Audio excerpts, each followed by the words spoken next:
Netizens, may napansin daw sa pagbalik ni Bossing Laib sa Itbulaga. Ano kaya ito?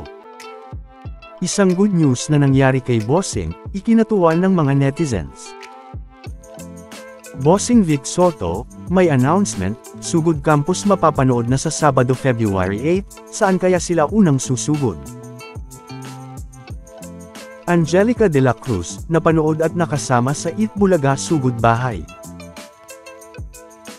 Birthday celebration ni Dalbark at Karen sa Itbulaga, pinag-usapan. Ngayong Miyerkules nga February 5, ay napanood ang opening prod number ni Dalbark at Karen sa Itbulaga, na nagpasayaw nga sa mga manunood at sa mga studio audience.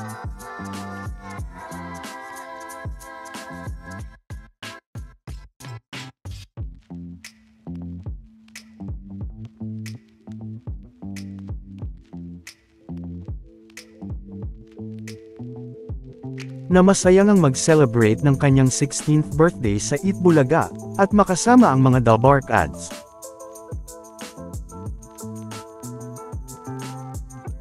Na syempre, ay nagbigay din ng birthday message ang mga Dalbark ads, sa ating Dalbark ads na si Karen. Bumati din nga dito, ang kanyang mga kaibigan, teacher, at ang kanyang pamilya sa Pilipinas at maging sa abroad.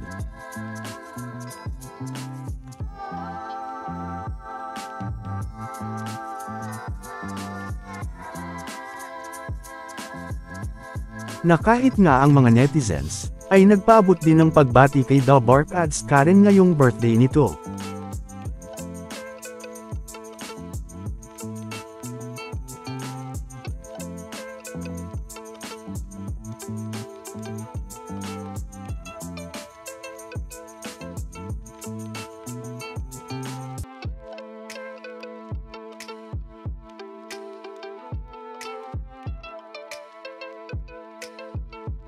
Samantala, bumisita naman nga si Mitoy, sa segment na The Clones Ka Voice of the Stars, at nag-perform din ng kanta ng Air Supply. Na kung saan, ay nag-promote na din nga sila ni Alan Kay ng pagbabalik ng Singaling, na mapapanood nga sa TV5. Sa segment naman na Sugod Bahay Mga Kapatid, na kung saan ay dahil nasa Malabon ang mga Dalbark ads sa barangay, ay nakasama naman dito ng mga Dalbark ads, si Miss Angelica de la Cruz.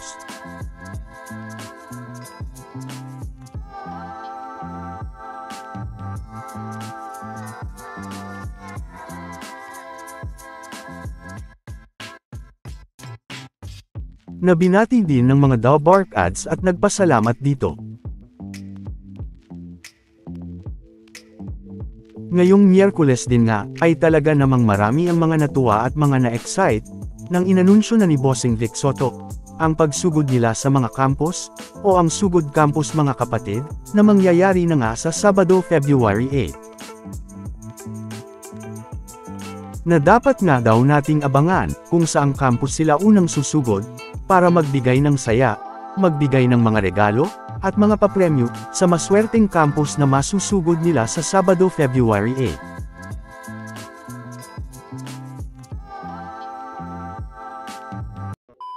Welcome back mga ka-highlights! Bago tayo magpatuloy ay maaaring mag-subscribe at i-click ang notification bell para updated kayo sa mga susunod pang videos, at paki-like na rin ang video, share at mag-comment na rin. Maraming salamat po! Na ngayon pa nga lang ay kaabang-abang na nga, ang mga pasabog na ito ng Itbulaga sa Sabado, na paniguradong pag-uusapan na naman, dahil first time nga lang itong mangyayari. Isang good news pa nga, para sa mga Dalbark ads, at mga legit Dalbark ads, ang pagkakasama ng nag-iisang Bossing Vic Soto, sa 38th PMPC Star Awards, na kung saan ay nominated nga si Bossing Vic Soto, bilang isang Best Male TV Host.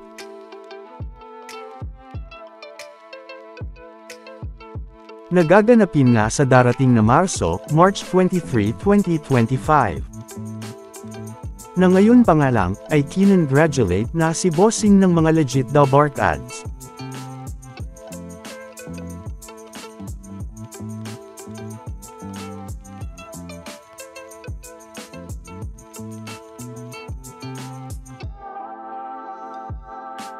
Hindi nga lang yan, dahil nominated nga din si The Barkads Main bilang Best Female TV Host.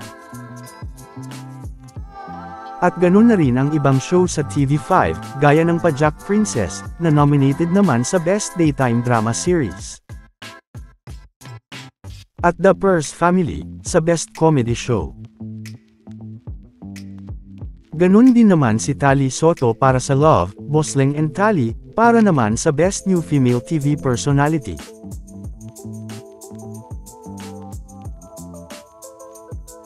Pero hindi naman nakasama ang Itbulaga sa Best Variety Show.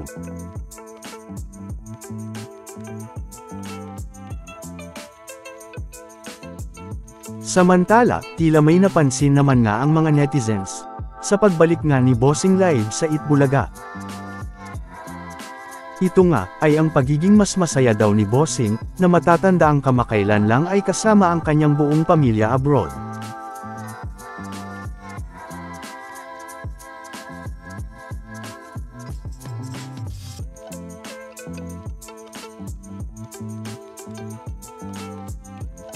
At dahil na rin sa mga nangyari sa inihain nilang kaso, na mga good news.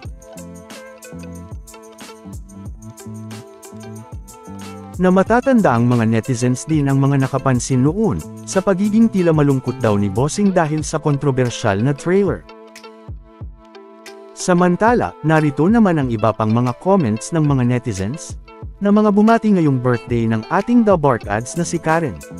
Narito ang ilan sa kanila.